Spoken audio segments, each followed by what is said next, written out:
A chuva fina transformava as calçadas da Avenida Paulista em espelhos escuros que refletiam as luzes dos arranha-céus. André Monteiro saiu do prédio corporativo, ajustando o nó da gravata italiana, seus sapatos de couro legítimo pisando firme no chão molhado. Aos 43 anos, era dono de um império imobiliário avaliado em bilhões, um homem que nunca olhava para baixo, sempre para cima, calculando seu próximo movimento. Mas naquela noite de sexta-feira, algo o fez parar. Uma voz infantil, frágil como vidro prestes a quebrar, cantava uma melodia que ele não ouvia há mais de 30 anos, e quando André finalmente olhou para baixo, viu o menino cego sentado na calçada, com uma lata de moedas e olhos brancos voltados para o nada. O que André não sabia era que aquele encontro casual revelaria um segredo enterrado há décadas, um segredo que destruiria suas certezas e o forçaria a encarar a verdade mais dolorosa de sua vida.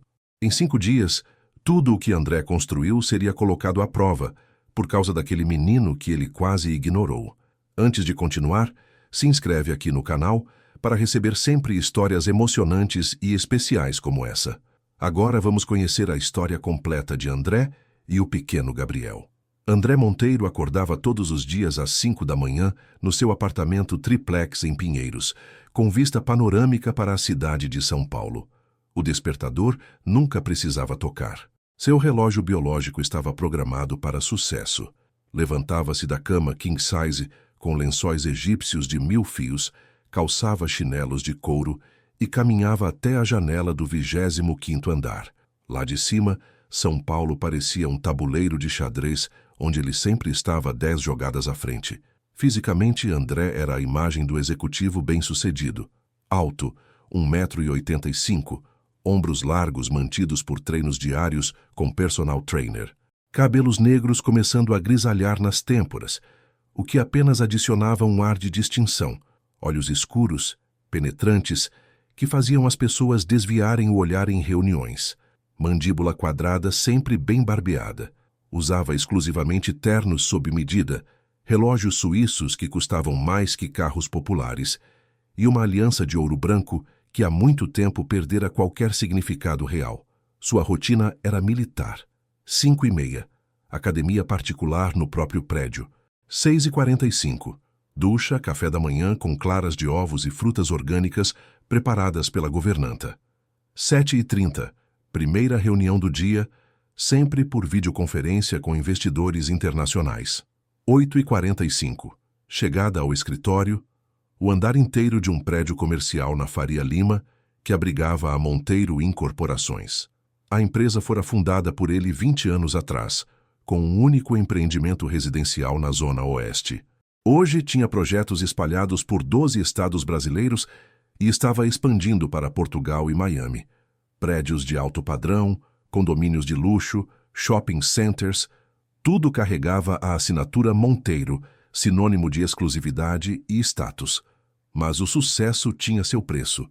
André era casado há 15 anos com Mariana, uma advogada tributarista que conhecera em um evento corporativo. O casamento começara com paixão, mas esfriara rapidamente para uma parceria conveniente. Ela cuidava da imagem social dele. Ele provia o estilo de vida luxuoso. Dormiam em quartos separados há 5 anos.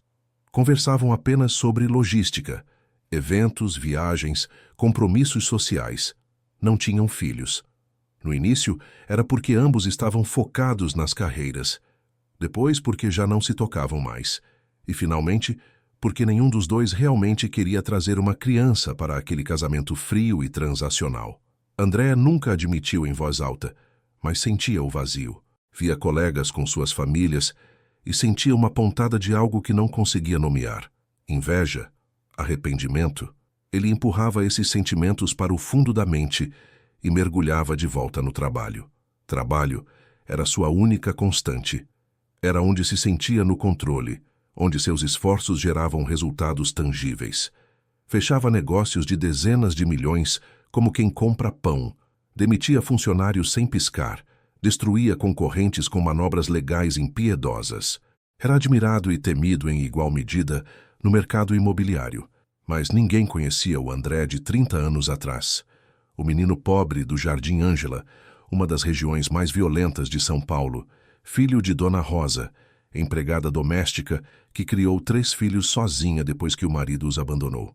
André era o do meio, entre Cristina, 2 anos mais velha, e Rafael, 5 anos mais novo. Cresceram em uma casa de 3 cômodos com paredes de bloco sem reboco e telhado que vazava quando chovia forte. Dividiam um banheiro minúsculo.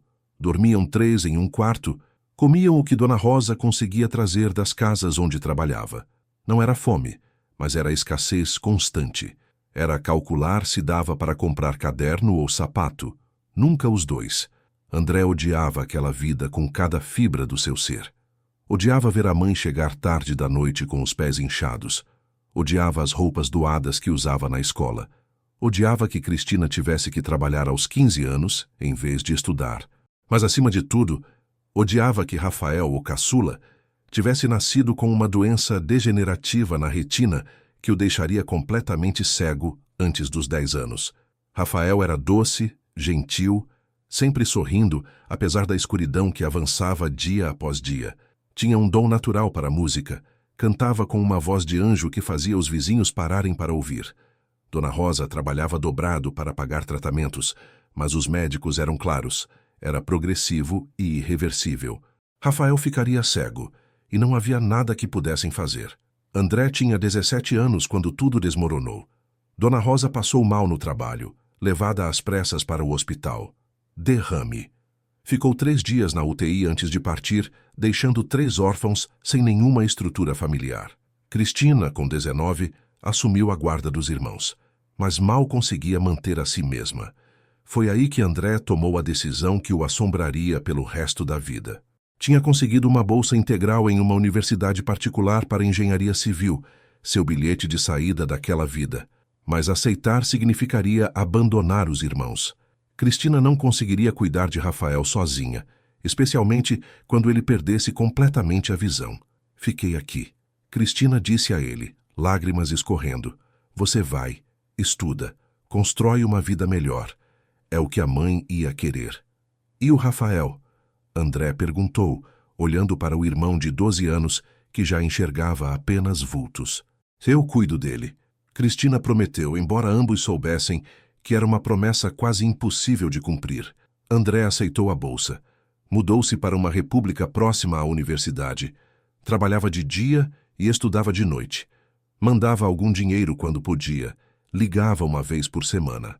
Mas a culpa era um peso que carregava constantemente. 2 anos depois, Cristina ligou. Rafael tinha fugido de casa. Estava passando por uma fase rebelde, revoltado com a cegueira, brigando constantemente. Saiu uma noite e não voltou. Cristina procurou por semanas, registrou o boletim de ocorrência, espalhou cartazes, nada. André voltou para ajudar nas buscas. Percorreram abrigos, hospitais, delegacias, mas Rafael tinha 14 anos e conhecia as ruas. Se não queria ser encontrado, não seria. Depois de 2 meses, André voltou para a faculdade.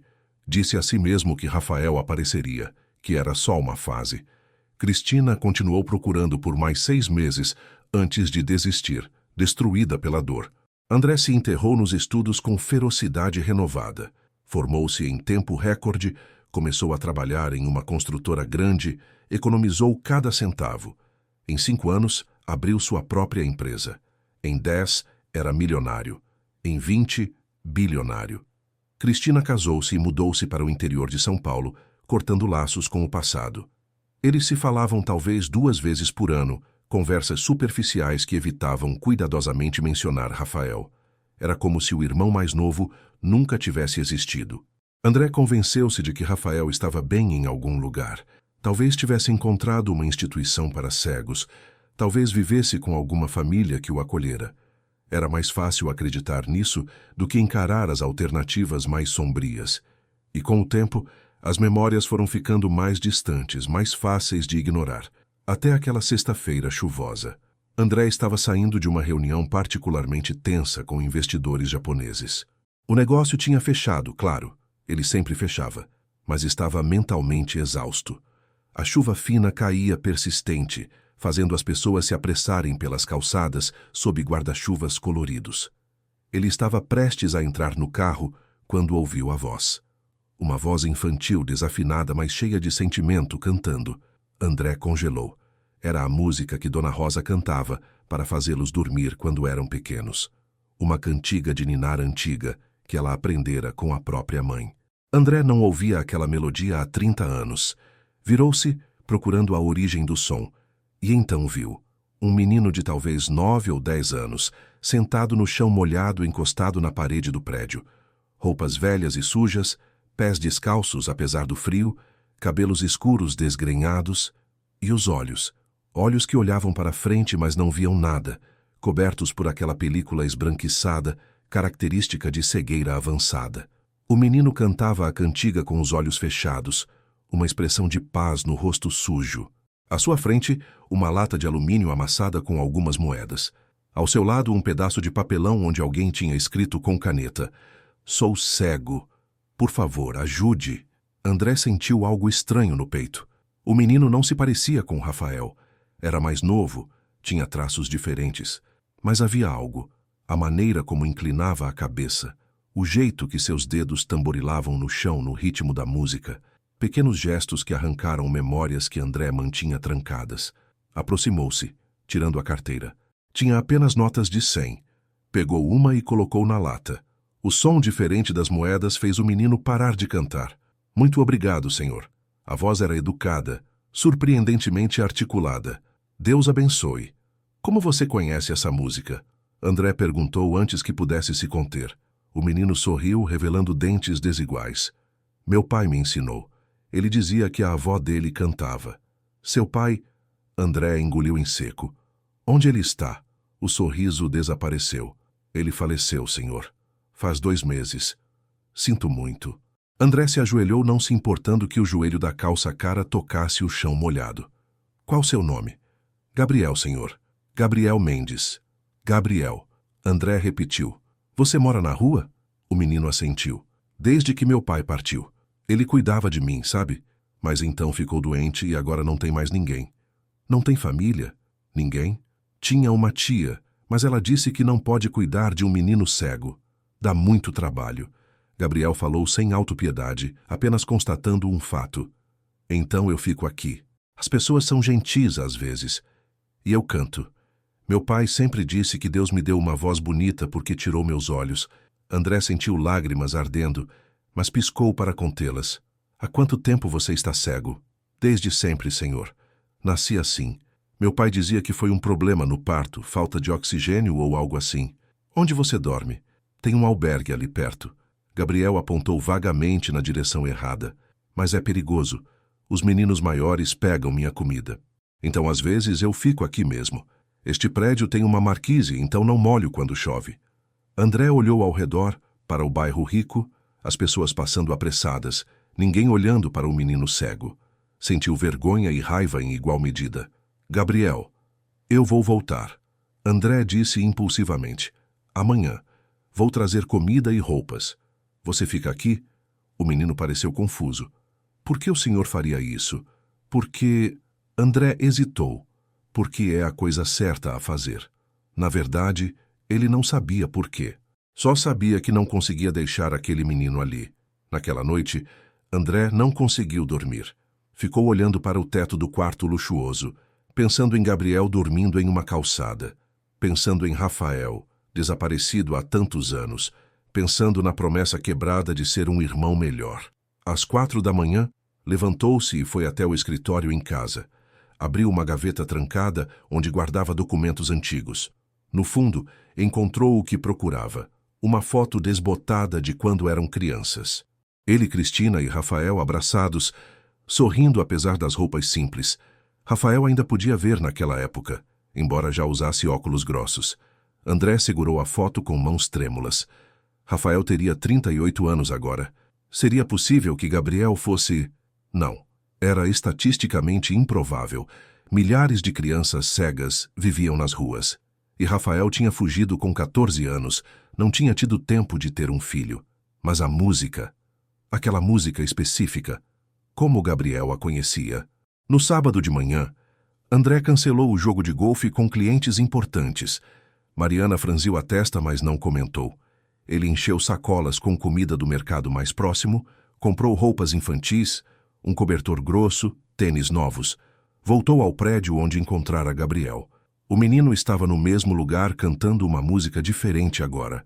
Sua voz ecoava pela calçada vazia de fim de semana. Gabriel! André chamou. O menino virou a cabeça na direção da voz. Um sorriso se formando. Senhor, você voltou. Prometi que voltaria. André entregou as sacolas. Trouxe algumas coisas para você. Gabriel apalpou as sacolas com mãos ansiosas, sentindo o conteúdo. É comida? De verdade? E roupas? Tudo para você. O menino abraçou as sacolas contra o peito e começou a chorar. André sentiu o coração se partir. Sentou-se ao lado de Gabriel, sem se importar com o terno caro. Passaram horas conversando. Gabriel contou sobre o pai, um homem chamado Rafael Mendes, que tocava violão nas ruas para sustentar o filho. Contou como o pai sempre foi gentil, sempre o protegeu, sempre fez o possível para que Gabriel se sentisse amado, apesar das dificuldades. André ouviu com crescente tensão. Rafael. O nome era comum, podia ser coincidência, mas precisava ter certeza. Gabriel, seu pai alguma vez mencionou de onde era? Família? O menino pensou. Ele não gostava de falar do passado. Mas uma vez me contou que tinha um irmão que virou engenheiro e esqueceu dele. André sentiu o mundo parar. Não era possível. Esse irmão tinha nome? André. Gabriel disse simplesmente. Meu pai me disse que quase me deu esse nome, mas não quis porque doía muito lembrar. Mas antes de continuar e descobrir o desfecho dessa história emocionante, deixa seu like aqui no vídeo, se inscreve no canal se ainda não é inscrito e ativa o sininho para não perder nenhuma história nova. Você acredita que o sucesso financeiro vale a pena se você perde sua família no processo? Me conta também de qual cidade você está assistindo esse vídeo, que vou marcar seu comentário com um coração especial. Agora sim, vamos voltar para a nossa história. André não conseguia respirar. As mãos tremiam incontrolavelmente. Gabriel era seu sobrinho, o filho do irmão que ele tinha abandonado, o irmão que nunca procurou adequadamente, que deixou para trás em busca de sucesso. Você está bem, senhor? Gabriel perguntou preocupado, inclinando a cabeça cega na direção de André. André tentou falar, mas a voz falhou. Precisou de vários segundos para recuperar a compostura. Gabriel, eu preciso te contar algo importante. E então contou. Quem era? Que tinha um irmão chamado Rafael que fugiu de casa ainda adolescente, que nunca parou de se sentir culpado por tê-lo abandonado. As palavras saíam atropeladas, carregadas de décadas de remorso. Gabriel ouviu em silêncio, seu rosto infantil processando informações devastadoras. Então você é... meu tio? A voz era pequenininha, mal acreditando. Sim, André chorava abertamente agora, sem se importar com quem passava. Sim, eu sou seu tio. E sinto tanto por não ter estado lá. Mas você está aqui agora. Gabriel estendeu a mão pequena, encontrando o rosto de André, sentindo as lágrimas. Meu pai sempre dizia que nunca é tarde para fazer o certo. Seu pai era muito mais sábio que eu. André segurou aquela mão como se fosse a coisa mais preciosa do mundo. Nos dias seguintes, André moveu céu e terra. Contratou os melhores advogados para processar a guarda de Gabriel. A tia que rejeitara o menino nem contestou, provavelmente aliviada. Montou um apartamento inteiro para o sobrinho, contratou cuidadores especializados em crianças cegas, matriculou-o em uma escola especial, agendou consultas com os melhores oftalmologistas do país. Mas, mais importante, passou tempo real com Gabriel. Pela primeira vez em décadas, André tirava tardes de folga. Levava o menino para conhecer o apartamento, descrevendo cada detalhe para que Gabriel pudesse ver através de suas palavras. Ensinava-o a navegar pelos cômodos, a tocar em tudo, a fazer daquilo um lar. Mariana ficou chocada quando soube. Você está trazendo um menino de rua para morar aqui? Não é um menino de rua. É meu sobrinho. André respondeu com firmeza que nunca usara com a esposa. E ele vai morar aqui, goste você ou não. O casamento, já frágil, começou a rachar de vez. Mariana não queria aquela complicação em sua vida perfeita. Começou a dormir na casa dos pais, vindo apenas para pegar roupas. André percebeu que não se importava. Pela primeira vez em anos, tinha algo mais importante que aparências sociais e conveniências. Gabriel transformou a vida de André de maneiras que o bilionário nunca imaginou. O apartamento, antes silencioso como um túmulo, agora tinha vida. Risadas infantis, perguntas constantes, pequenas bagunças que deixavam rastros de humanidade pelos cômodos perfeitamente organizados. André descobriu que cuidar de Gabriel era simultaneamente a coisa mais difícil e mais gratificante que já fizera. O menino tinha pesadelos frequentes sobre o pai. Acordava chorando no meio da noite. André corria até o quarto. Abraçava o sobrinho até que os soluços parassem. Cantava a cantiga de ninar que Dona Rosa cantava, fechando um círculo que começara décadas atrás. Foi através de Gabriel que André começou a juntar as peças do que acontecera com Rafael. O menino contava histórias do pai em fragmentos, memórias que André absorvia com dor e gratidão mistas. Rafael tinha fugido de casa aos 14, revoltado não com a cegueira em si, mas com a sensação de ser um fardo. Viveu nas ruas durante anos, sobrevivendo tocando música em praças e semáforos. Foi em uma dessas praças que conheceu a mãe de Gabriel, uma jovem que também vivia em situação de rua. Eles se uniram por necessidade que se transformou em afeto genuíno. Mas ela faleceu durante o parto de Gabriel, deixando Rafael sozinho com um bebê. Um bebê que nasceu com os mesmos problemas de visão que haviam atormentado o pai. Rafael poderia ter entregue o filho para adoção. Muitos o aconselharam a fazer isso, mas não conseguiu. Via em Gabriel uma chance de redenção, de fazer diferente. Se ele fora um fardo para sua família, seria o oposto para seu filho. Seria o pai que protegeria, amaria, daria tudo o que pudesse apesar de ter tão pouco. E foi. Pelos próximos anos, Rafael cuidou de Gabriel sozinho. Trabalhava tocando música, fazia pequenos trabalhos quando conseguia, aceitava a ajuda de instituições quando necessário. Nunca foi fácil. Houve dias sem comida, noites dormindo ao relento, períodos em albergues superlotados e perigosos. Mas Rafael nunca deixou Gabriel sentir que era um peso. Sempre o tratou com amor incondicional. Ensinou-o a cantar, a perceber o mundo através dos outros sentidos, a encontrar alegria nas pequenas coisas. Nunca reclamou da cegueira do filho porque conhecia intimamente aquela dor. Foi apenas nos últimos meses, quando uma pneumonia não tratada se transformou em algo mais grave, que Rafael começou a fraquejar. Não tinha dinheiro para médicos particulares, e o sistema público estava sobrecarregado. Quando finalmente conseguiu atendimento, já era tarde. A infecção havia se espalhado. Rafael passou seus últimos dias preocupado apenas com Gabriel. Fez amigos da rua prometerem que cuidariam do menino, mas promessas de rua são frágeis. Disse a Gabriel que fosse forte, que continuasse cantando, que um dia alguém olharia para ele e veria seu valor verdadeiro. Nunca mencionou André ou Cristina. A mágoa era profunda demais, o sentimento de abandono permanente demais. Mas ensinou a Gabriel a cantiga que Dona Rosa cantava, mantendo viva a única memória boa de sua infância destruída. Ouvir tudo isso foi como levar punhaladas repetidas no peito. André chorava todas as noites, trancado no banheiro para que Gabriel não ouvisse. Chorava por tudo que Rafael sofrera, por ter crescido sentindo-se um fardo, por ter vivido e morrido nas ruas, por ter criado um filho sozinho em condições impossíveis, por nunca ter experimentado o conforto, a segurança, o amor que merecia, e chorava pela própria culpa. Porque enquanto Rafael passava fome, ele jantava em restaurantes caros. Enquanto Rafael dormia no frio, ele ajustava o ar-condicionado do apartamento luxuoso. Enquanto Rafael morria de uma doença tratável, ele fazia check-ups anuais em clínicas particulares de primeiro mundo. A distância entre suas vidas era um abismo criado por escolhas, e André tinha escolhido seu conforto sobre seu irmão. Cristina, quando soube, reagiu com devastação semelhante. Voou imediatamente para São Paulo e o encontro entre ela e Gabriel foi emocionante e doloroso. Ela viu tanto de Rafael no menino, os gestos, o sorriso, a doçura fundamental, que mal conseguia suportar. Eu falhei com ele. Cristina soluçava nos braços de André. Era minha responsabilidade cuidar dele e eu falhei. Nós falhamos. André corrigiu. Eu também. Eu fugi. Escolhi minha vida sobre a dele.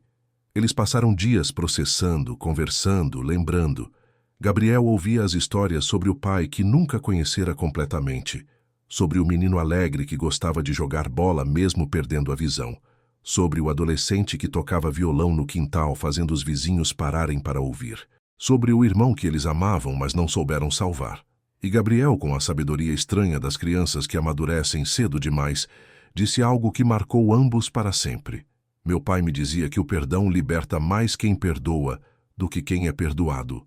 Acho que ele já tinha perdoado vocês. Agora vocês precisam se perdoar. Mas como? André perguntou. Como me perdoo por abandoná-lo, por deixá-lo morrer sozinho, fazendo diferente? Gabriel segurou a mão do tio. Papai sempre dizia, não podemos mudar o passado, mas podemos honrá-lo no presente. E André tentou. Deus, como tentou. Dedicou-se a Gabriel com intensidade que nunca dedicara a nada além do trabalho. Aprendeu braille para poder ler para o sobrinho. Contratou professores de música para desenvolver o talento natural que Gabriel herdara do pai. Levou-o a todos os especialistas possíveis para avaliar se havia alguma chance de recuperação da visão. A resposta foi não. A cegueira de Gabriel era irreversível, resultado de dano cerebral durante o nascimento. Mas os médicos enfatizaram que, com o suporte certo, Gabriel poderia ter uma vida plena e independente. André garantiu que teria todo o suporte imaginável. A melhor educação especial, tecnologia assistiva de ponta, terapias ocupacionais, mas principalmente amor incondicional e presença constante. O processo não foi fácil. Gabriel tinha traumas profundos de seus meses vivendo nas ruas. Tinha medo de escassez. Guardava comida embaixo da cama mesmo quando André garantia que sempre haveria mais. Tinha medo de abandono. Entrava em pânico quando André saía por muito tempo. Tinha vergonha da cegueira, escondendo o rosto quando havia visitas. André trabalhava com psicólogos especializados para ajudar Gabriel a processar tudo. Mas a maior cura vinha do tempo e da consistência, de André sempre estar lá, de nunca falhar em suas promessas, de mostrar dia após dia que Gabriel era amado não apesar da cegueira, mas simplesmente porque era Gabriel. Meses se passaram. O processo de divórcio com Mariana foi finalizado. Ela ficou com um apartamento em Pinheiros. Ele comprou uma casa menor, mas mais acolhedora, em um bairro tranquilo. Uma casa com quintal onde Gabriel pudesse explorar com segurança, com um quarto grande cheio de livros em braille e instrumentos musicais. Cristina visitava frequentemente, e os três começaram a construir algo que nunca tiveram de verdade. Uma família funcional. Jantares aos domingos, onde riam e choravam juntos. Feriados passados não em resorts de luxo, mas na simplicidade da companhia um do outro. André também mudou profissionalmente. Continuou à frente de sua empresa, mas delegou mais, trabalhou menos horas, priorizou diferente. Usou sua riqueza e influência para criar uma fundação em nome de Rafael Mendes, focada em apoiar pessoas cegas em situação de vulnerabilidade.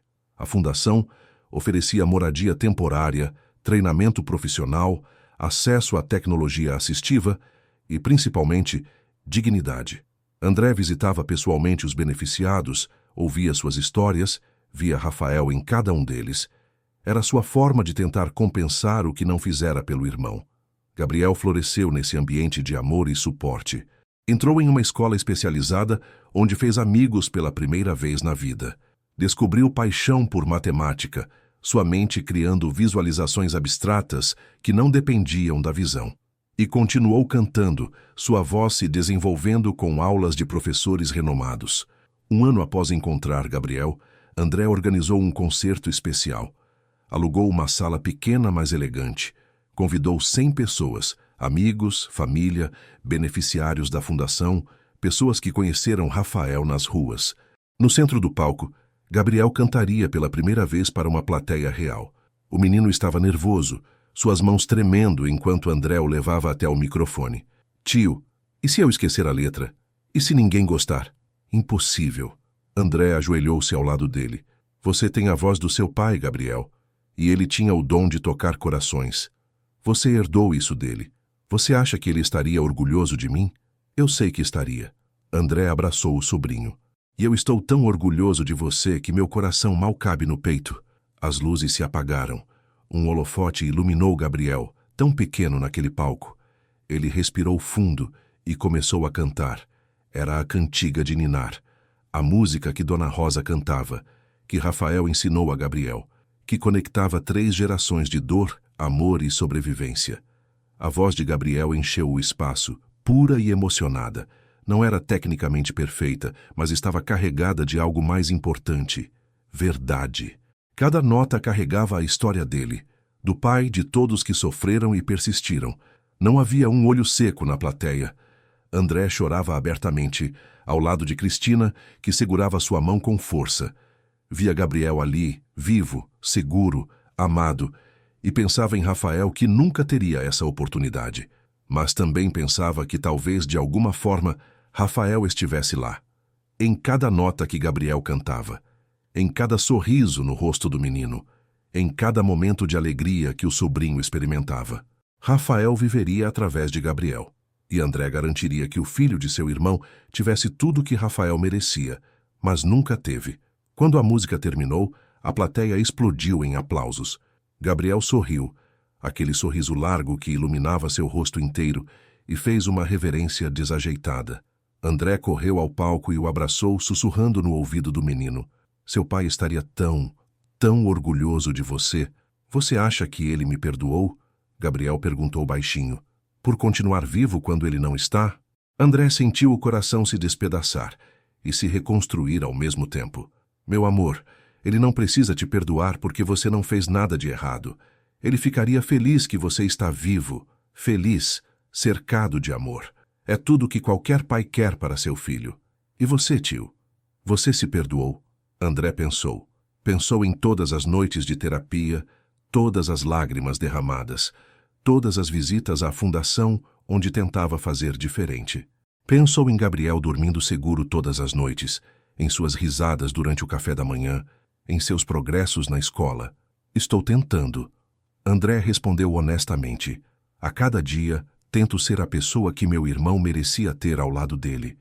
E cuidar de você é a forma mais importante de fazer isso." Nos anos seguintes, Gabriel continuou crescendo. Tornou-se um adolescente articulado e confiante, que defendia direitos de pessoas com deficiência, que dava palestras em escolas sobre inclusão, que usava sua história para inspirar outros. Entrou para o coral de uma igreja, depois para um grupo de música que fazia apresentações beneficentes. Sua voz, já bonita na infância, amadureceu em algo verdadeiramente especial. Professores diziam que ele tinha potencial profissional se quisesse seguir a carreira musical. André apoiava tudo, mas fez questão de que Gabriel entendesse que seria amado e apoiado, independente do que escolhesse fazer. Não havia pressão, não havia expectativas impossíveis, apenas amor incondicional. Cristina também reconstruiu sua vida. O reencontro com a família, mesmo através da tragédia, a libertou de décadas de culpa. Mudou-se de volta para São Paulo, comprou uma casa perto da de André, tornou-se presença constante na vida de Gabriel. Era a tia que fazia bolos nos aniversários, que ajudava com lição de casa, que estava lá em cada marco importante. Juntos, os 3 criaram tradições. Domingo era dia de almoço em família, sempre. Não importava o que mais estivesse acontecendo nas vidas deles. Natal era passado juntos, decorando a casa de forma que Gabriel pudesse sentir cada enfeite. Aniversários eram celebrados com intensidade, marcando não apenas mais um ano de vida, mas mais um ano de família reunida. E todo ano, no aniversário da morte de Rafael, os 3 visitavam o lugar onde ele fora enterrado, um túmulo simples em um cemitério público que André transformara em algo digno. Levavam flores, sentavam ali por horas, contavam histórias sobre Rafael, garantiam que ele nunca fosse esquecido. Gabriel sempre cantava a cantiga de ninar sobre o túmulo do pai, e André sempre chorava. Mas já não eram lágrimas apenas de dor, eram lágrimas de gratidão, por ter encontrado Gabriel, por ter uma segunda chance de fazer o certo, por Rafael ter deixado um legado tão lindo em forma de filho. Quando Gabriel completou 15 anos, André o levou a um lugar especial, a comunidade do Jardim Ângela onde haviam crescido. A casa minúscula onde os 3 irmãos foram criados ainda estava lá, decrépita, mas de pé. "Essa é a casa onde seu pai cresceu." André descreveu cada detalhe, onde nós dormimos, Brincamos, sonhamos. Não tínhamos nada, mas tínhamos uns aos outros. Até que eu estraguei tudo. Você não estragou nada, tio. Gabriel segurou seu braço. Você era jovem, assustado, tentando sobreviver. E você voltou. Pode ter levado tempo, mas você voltou. Tarde demais para seu pai, mas não para mim. Gabriel virou-se para ele, seus olhos cegos de alguma forma parecendo ver direto na alma de André. Você me salvou. Me deu uma vida. Me deu uma família. Papai me dizia que as pessoas fazem o melhor que podem com o que sabem no momento. Você está fazendo melhor agora. Isso é o que importa. Como você ficou tão sábio, pequeno? André abraçou o sobrinho. Aprendi com os melhores. Com meu pai, que me ensinou que amor é ação, não palavras. E com você, que me mostra todo dia que nunca é tarde para mudar. Naquele momento, André finalmente sentiu algo que buscara por anos. Paz. Não o perdão completo, porque alguns erros são grandes demais para isso, mas aceitação. Aceitação de que era falho, de que tinha falhado terrivelmente com Rafael, mas que estava fazendo o melhor possível para honrar a memória do irmão através de Gabriel. A fundação cresceu ao longo dos anos, ajudando centenas de pessoas cegas a encontrar moradia, emprego, dignidade. André doou uma parte significativa de sua fortuna para a causa, deixando claro em testamento que a maior parte do restante iria para Gabriel e para a continuação do trabalho da fundação. Sua empresa continuou prosperando, mas André não era mais o empresário impiedoso de antes. Tornara-se conhecido por práticas justas, por valorizar funcionários, por investir em projetos de impacto social além do lucro. Alguns competidores achavam que ele amolecera. André não se importava. Sabia que era o oposto. Tinha finalmente endurecido onde importava, desenvolvido uma espinha dorsal moral que antes não possuía. Quando Gabriel tinha 18 anos e se preparava para entrar na universidade, decidiu fazer algo especial. Organizou um concerto público em uma praça no centro de São Paulo. Não seria em uma sala fechada para convidados seletos. Seria na rua, aberto para todos, especialmente para pessoas em situação de vulnerabilidade. André alugou equipamento profissional de som, mas manteve o formato simples. Gabriel no centro, com um violão que pertencera ao pai. André tinha rastreado e comprado do homem que o possuía após a morte de Rafael. Centenas de pessoas se reuniram. Moradores de rua, trabalhadores voltando para casa, famílias, crianças. E Gabriel cantou. Cantou a cantiga de ninar que conectava gerações. Cantou músicas sobre dor e esperança. Cantou com a voz que herdara do pai e a confiança que ganhara através do amor do tio. No meio da apresentação, Gabriel fez um discurso. Meu pai viveu e morreu nessas ruas. Ele foi invisível para a maioria das pessoas. Apenas mais um homem cego tocando música para sobreviver. Mas ele era tudo para mim. E eu gostaria de pensar que, se ele estivesse aqui hoje, ficaria feliz em saber que sua música continua. Que sua história importa. Que ele importou. Gabriel fez uma pausa, emoção quebrando sua voz. A todos que vivem nas ruas, que são invisíveis, que sentem que não importam, vocês importam.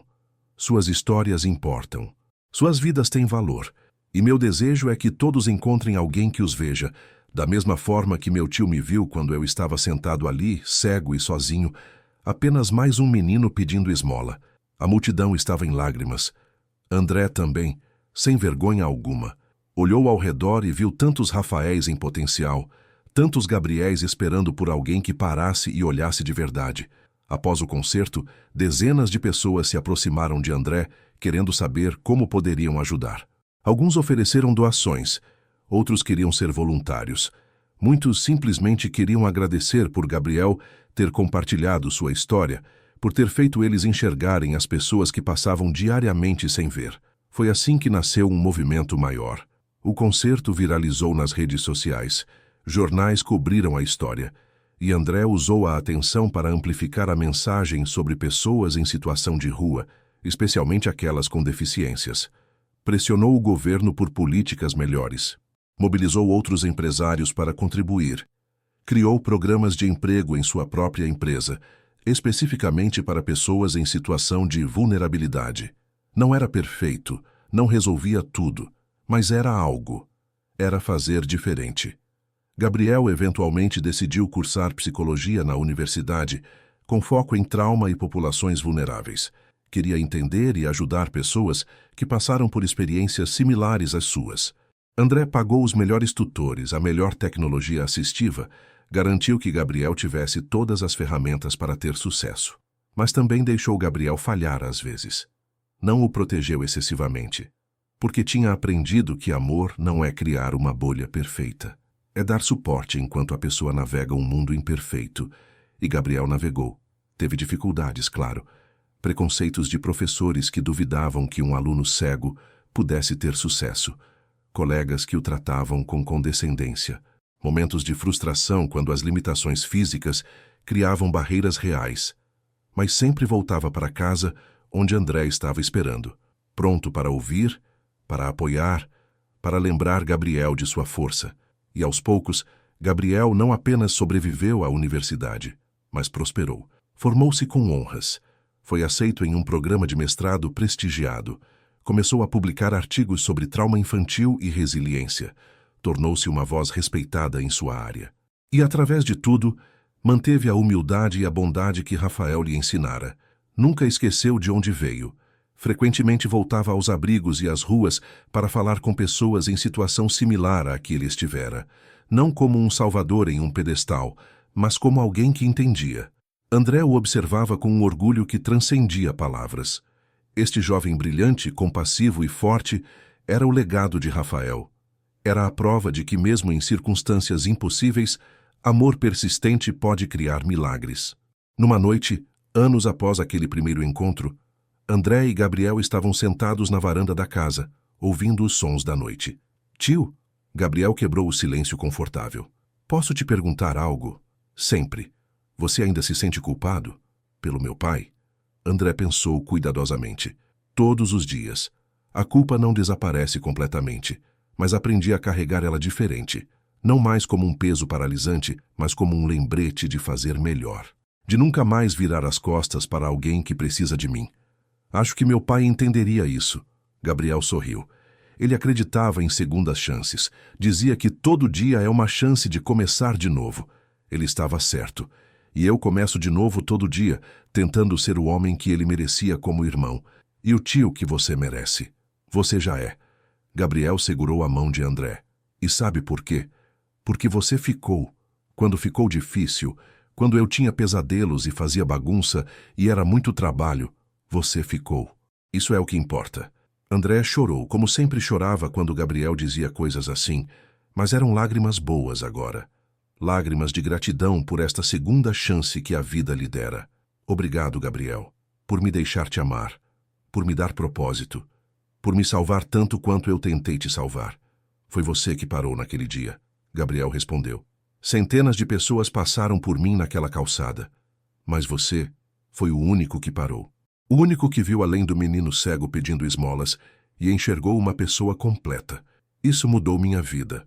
Você mudou a minha também. André abraçou o sobrinho. Me mostrou o que realmente importa. Me fez ser humano de novo. Eles ficaram ali, tio e sobrinho, unidos por tragédia, mas definidos pelo amor que construíram sobre as cinzas. A história de Rafael era dolorosa, mas não terminava em derrota. Terminava em Gabriel, vivo, amado, com um futuro brilhante pela frente. E enquanto André olhava para as estrelas, pensava em Rafael e sussurrava uma promessa silenciosa. Vou cuidar dele, mano. Vou dar a ele tudo que você merecia ter. Vou amá-lo o suficiente por nós dois. E vou garantir que seu legado seja de amor, não de dor. Prometo. A brisa noturna parecia carregar a resposta que André precisava ouvir. E pela primeira vez em 3 décadas, sentiu que seu irmão finalmente descansava em paz. Comenta aqui embaixo. Nunca é tarde para fazer o certo, para que eu saiba que você chegou até o final desse vídeo e vou marcar seu comentário com um coração especial. E se a história de André e Gabriel te emocionou, eu tenho outra ainda mais surpreendente para compartilhar com você. É só clicar no vídeo que está aparecendo agora na sua tela e eu te conto tudo. Um grande abraço e até a próxima história emocionante. Tchau, tchau.